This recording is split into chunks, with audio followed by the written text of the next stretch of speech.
Todos nós sabemos que a Constituição Federal de 1988 se constitui como a principal fonte do direito brasileiro, mas ela não é a única.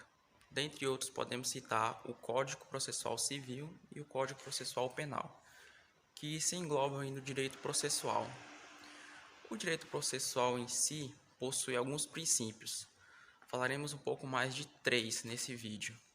O primeiro princípio é do impulso oficial, que, sinteticamente falando, assegura que o Estado tem o dever de conduzir o processo. O segundo princípio seria o princípio do contraditório, que assegura que toda pessoa tem o direito de rebater ou se manifestar ao argumento de seu acusador. E o terceiro e último princípio seria o da ampla defesa, a qual assegura que ambas as partes têm o direito à defesa.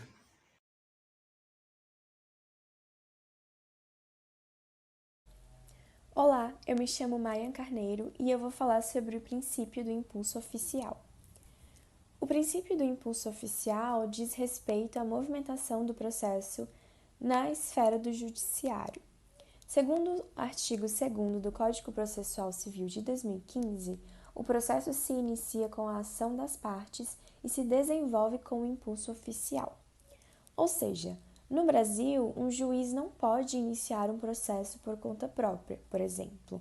É necessário que uma das partes interessadas no processo dê a ação inicial, quebrando o princípio da inércia, que é um outro princípio, e a partir daí o processo se inicia, tem o seu início. Então, o judiciário ele não pode atuar a não ser que ele seja provocado para tal, que no caso essa provocação vem por meio da ação inicial das partes. No entanto, a partir do momento que o judiciário é provocado, o juiz se torna o responsável por movimentar o processo em todas as fases até chegar ao seu final, mesmo que as partes já não estejam mais interessadas no processo. O juiz precisa movimentá-lo por conta própria até extrair todo o seu objetivo jurisdicional.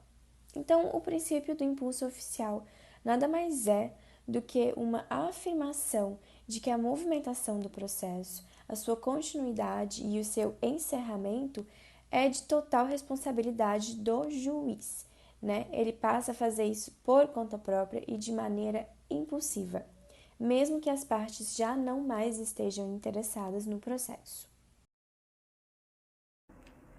Eu sou a Brenda e eu vou falar um pouco mais sobre o segundo princípio, o princípio do contraditório.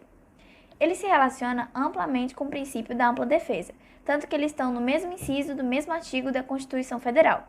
Só que, para entender mais cada um dos princípios, a gente separa. Até porque o próprio princípio do contraditório é separado, a aplicação dele é separada em 2 esferas.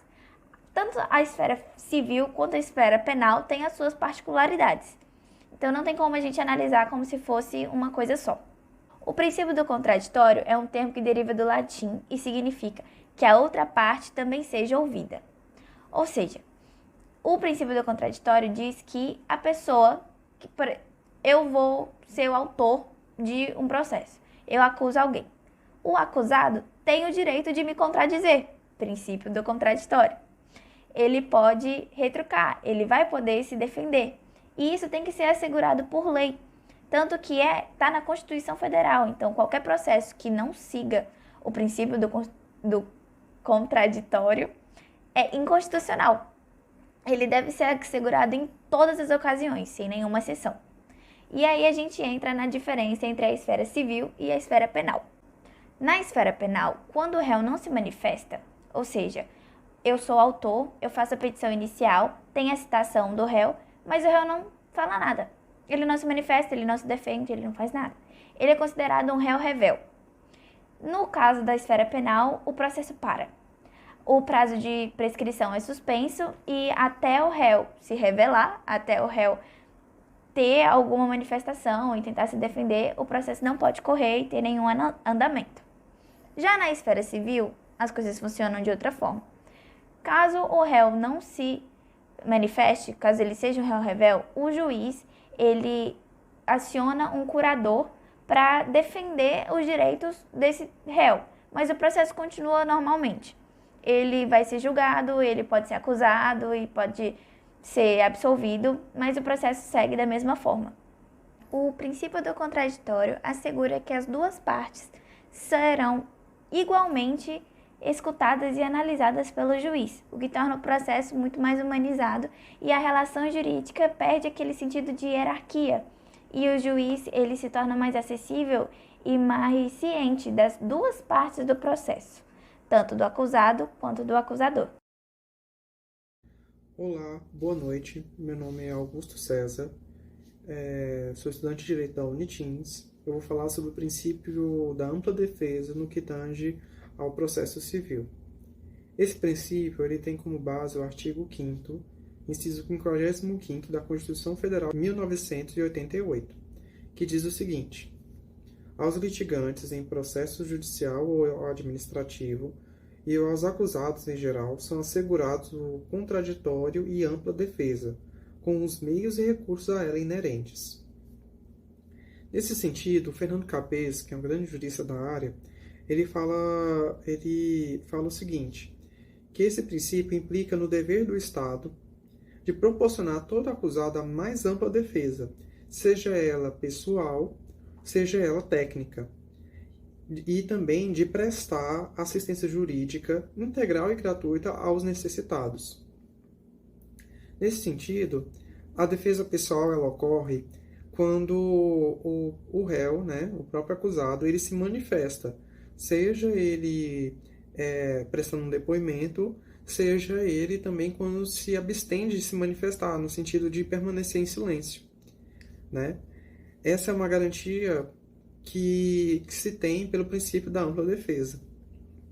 Já de maneira, essa defesa de maneira técnica, ela ocorre quando tem um profissional habilitado para exercer essa função.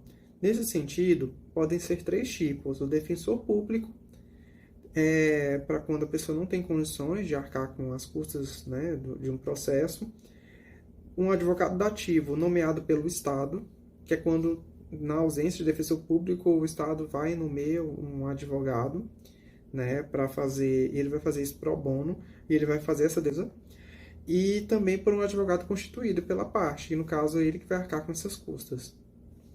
Um advogado, né, essa defesa, né, esse princípio, ela é muito importante, e ela é imprescindível para o funcionamento do processo. Sem um advogado, sem a garantia desse direito da ampla defesa, um processo ele é imputável até de ser anulado, né? Se não houver, se for provado que não houve essa garantia da ampla defesa, ele pode ser anulado, porque ela é um princípio que constitui uma das bases para a dignidade da pessoa humana, que é quando ela tem o direito de se defender. Nem sempre foi assim. No direito grego, lá nos primórdios, né, o que a gente tem mais antigo, não era assim. Tinha sim uma participação, né, da população, só que ela era muito primitiva. Nem todo mundo tinha condições de pagar um defensor, né? E, por vezes, até o juiz, quando era nomeado, né, que era um juiz nomeado pelo Estado, ele era muitas vezes parcial nessas decisões, né? Nem sempre era imparcial. E toda a fase do processo também não tinha assim, uma questão muito, como eu posso dizer, muito definitiva sobre as coisas. Quando se passou mais para frente, houve-se a fase inquisitória. Nessa fase inquisitória, não se havia nenhuma garantia do contraditório nem da ampla defesa. Aí, nesse sentido, era a parte mais arbitral do sistema processual. E era nessa fase em que o ente, né, ali pode ser até representado pelo Estado, ele assumia tanto a função de acusador, né, de investigador e de julgador. No direito moderno, nós temos uma fase particularmente mista, na qual tem uma fase que é a fase de inquérito, né, que é quando se está apurando e ali se chegando a evidências, né, de provas e tudo mais. Mas aí depois tem uma parte na qual se tem a preparação para o julgamento e depois tem o julgamento. No nosso sistema moderno, nós temos garantia de ampla defesa em todas essas fases. Em todas essas fases, a pessoa pode constituir um advogado, né? Ela tem essa garantia, né, na Constituição de ter esse direito à ampla defesa. Muito tempo atrás, no sistema misto, não havia esse tipo de garantia. Então, hoje, nós conquistamos esse direito e nós temos essa garantia, não é? Então, resumindo, mesmo na nossa história recente do nosso país, nós tínhamos muito desse direito da ampla defesa sendo violado, vide a ditadura militar, né? Que é um dos exemplos recentes. Mas se a gente for voltar lá atrás, na ditadura do Getúlio Vargas, né, do Estado Novo, também houve, né, quebra dessas prerrogativas constitucionais. Então, assim, e muito antes também. Então, hoje, se a gente hoje tem essa garantia, se hoje nós temos esse direito, essa conquista, foi à base de muito sangue, de muito suor, né? Ela não veio fácil. E nós devemos primar pela defesa desse princípio, dessa garantia, e temos que festejar que isso esteja na nossa Constituição e que seja ali uma das bases do nosso direito, né? Que assim, garante a dignidade da pessoa humana. Em concluso, os princípios relacionados ao impulso oficial, do contraditório e da ampla defesa são de relevância fundamental para a garantia de um processo judicial justo e equitativo, em detrimento dos 3 pilares da teoria geral do processo, que é a jurisdição, a ação e o processo.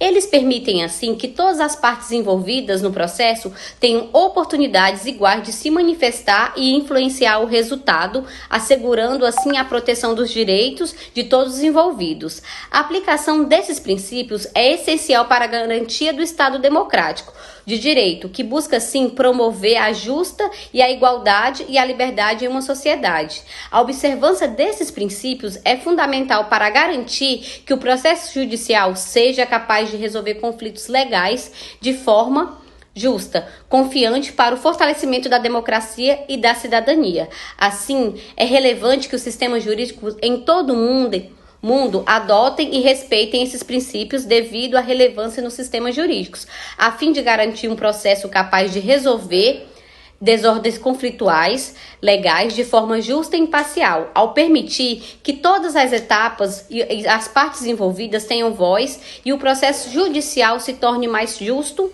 e confiável, garantindo a proteção dos direitos de todos os envolvidos.